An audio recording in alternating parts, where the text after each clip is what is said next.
Minecraft is the best-selling game of all time. With a whopping 238 million sales overall, it's bound to have a couple of fans. And of course, with this kind of fandom comes a huge modding scene, with mods ranging from simple quality of life improvements to almost entirely new game modes. The amount of mods being put out on the daily is absolutely insane, and because of this, there have been plenty of YouTubers who have covered these mods over the years, with some of the blocks, mechanics, and mobs being introduced in these mobs being almost as big of household names in the Minecraft scene as some of the mobs in the base game. That brings us to our topic today, Orespawn, which was one of the most prolific mods in all of Minecraft, basically serving as the base of dozens of mod packs and plenty of YouTubers' Let's Plays throughout the years. The mod, due to its absolutely batshit insane nature, with some of its bosses, dimensions, and armors dealing out more damage than almost any mod in existence. It was like the peak mod for anyone that wanted to have this crazy endgame to their Minecraft Let's Play. This resulted in a lot of the Let's Plays from the early to mid 2010s ending with them defeating the King, which was the hardest boss in all of Orespawn. But something changed over the years, resulting in this mod not being really played anymore and almost disappearing off the face of the planet. So the question comes, what happened to Orespawn? Why did this mod, seemingly so integrated in the culture of Minecraft, just seemingly disappear off the planet and take such a huge hit to its popularity? Well, that's why I'm here, because the story behind what happened to Orespawn is absolutely insane and goes down some weird twists and turns I would never expect a Minecraft mod to go down. So get ready, get strapped in, and enjoy the ride, because this is one of the craziest rabbit holes I've really seen within the modding scene of any video game ever. So let's get into it.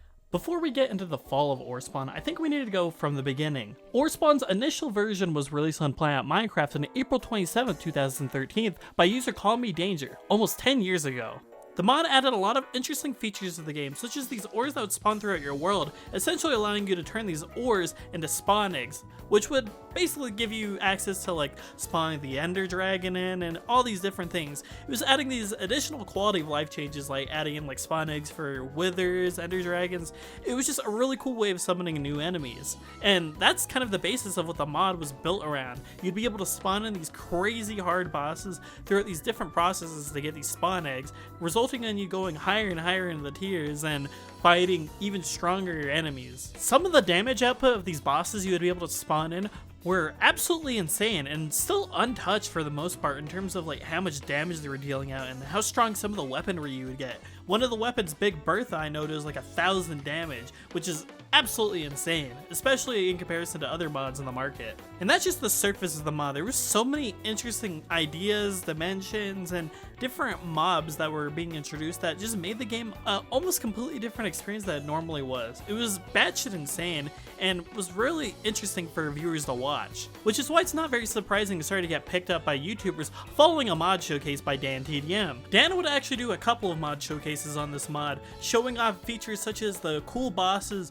new armor sets, and the girlfriends, which were kind of a controversial part of this mod, which in retrospect haven't aged particularly well, especially when we get to the rest of the stuff around this mod. There's actually a really funny clip, which has gone down in infamy, where DanTDM tells the girlfriend mod to make him a sandwich.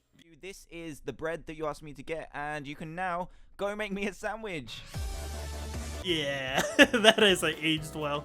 In fact, this entire mod showcase has aged well. There's a whole joke about having a tree that's whining, and DanTDM makes the fucking tree like a stripper dance floor for the mod to do this like weird twerking animation. A lot of shit about this mod is just not aged well in retrospect, and as a kid, I didn't catch on to this, but as an adult, I'm like, Jesus fucking Christ, this is awful. This specific element of the mod actually kind of showcases a bit of the creator's personality in a way that a lot of people probably should have seen coming, but it just became a lot more apparent as time went on. This mod went on to blow up, basically helping with the rise of creators such as popular MMOs, Sunday, and AtlanticCraft in terms of their growth, due to them creating entire YouTube series around this specific mod and advertising elements of it in a lot of their mod packs that they were doing videos on. This mod within itself was kind of its own little subculture, which resulted in millions upon millions of views being piled onto these YouTube channels. This mod was the mod you wanted to go to if you wanted to content farm Minecraft, and it seemed like stuff was going super well for the mod.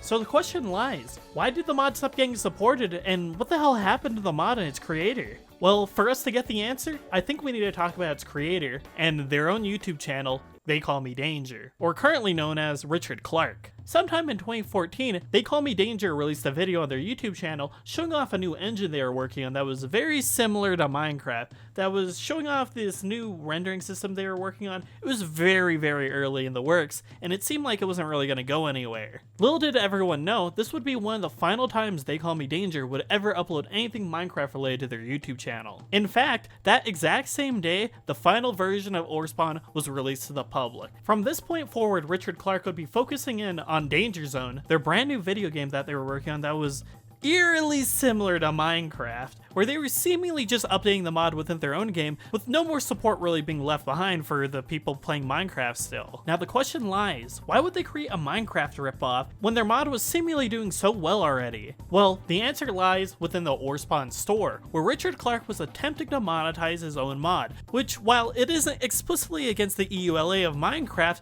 it opens himself up to a lot of criticism from fans who just want to play a mod for their favorite game. This looked extremely scummy when he wanted people to pay $5 per copy of the mod, started a GoFundMe for $75,000, and tried to paywall various features from the mod, essentially making it so only donors could access some of the most iconic and interesting parts of the mod. He would eventually attempt to put his own Minecraft ripoff, Danger Zone, onto the Steam marketplace, despite the fact that some of the mobs and creatures within the game were from some pretty big budget IPs by some pretty big people. This resulted in Richard Clark getting a lot of criticism on the Orespawn Discord, where he would go into full meltdown mode and attempt to block off the Discord so nobody could speak against him, and banning people for essentially telling him that he was doing something illegal. The downfall of Richard Clark would only get worse when the dude would go into complete schizo mode, constantly complaining about Mojang stealing some of his ideas and implementing them into the base game. But this wasn't the absolute lowest we would get with Richard Clark. That would come when the pandemic hit, resulting in him banning words associated with more left-leaning political figures. This evolved into Richard Clark going on to create a weird cult on his Discord, where he would tell people to go and raid and dox various different people who were re-uploading his mod or just had different views on things than him. Luckily though, eventually this Discord was shut down right before he went into the complete crazy zone.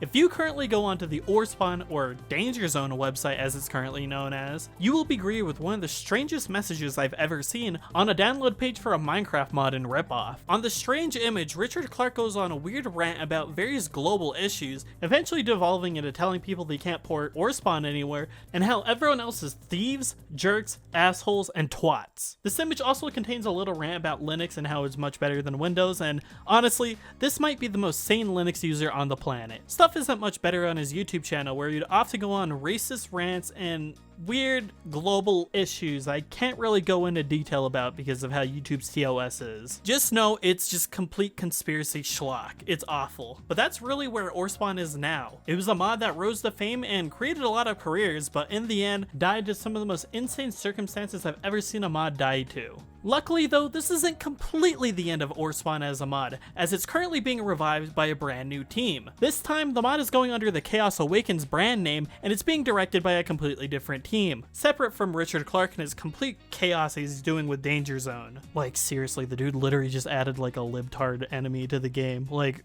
that dude's just so off the fucking deep end, holy shit. And they're honestly doing an awesome job. They're making the models so much better, they added a lot of great texture work, and the future of that specific mod looks great, and I hope they get to completely remastering the original Orespawn mod so that a newer generation can experience it and have fun with it. It looks like it's going to be absolutely amazing, and it has my full seal of approval. I'm super excited to see where it goes. But for now, I think that's all I really wanted to cover for today. Thank you guys for hopping on by for this weird rise and fall of one of the most influential and popular mods in all of Minecraft's history. I also want to give you guys a huge thanks for the amount of love and support you guys have been giving me as of late. I've recently hit 5,000 subscribers, which is absolutely insane because I started this year at 2.5 thousand subs. And we've doubled it within only 4 months. It's, again, absolutely crazy. And the amount of love and support you guys have been giving me on both here and on my Discord and Twitter and everything is just been mind-blowing. Speaking of my Discord, if you guys want to join that, I have a link down below. We have an awesome community there where there's just really cool people and fan art, and it's just a really cool time. But for now, I think that's all I really wanted to cover. Oh, also before I go, I'm going to be doing a little slide at the end of this video where I just show off a lot of fan art and stuff. If you guys have some fan art, please go onto my Twitter. I have a little hashtag for you guys to send your art to, and if you're interested, you go through the Discord. We have a little fan art channel, and I'll try to feature as much art as I can at the end of these videos.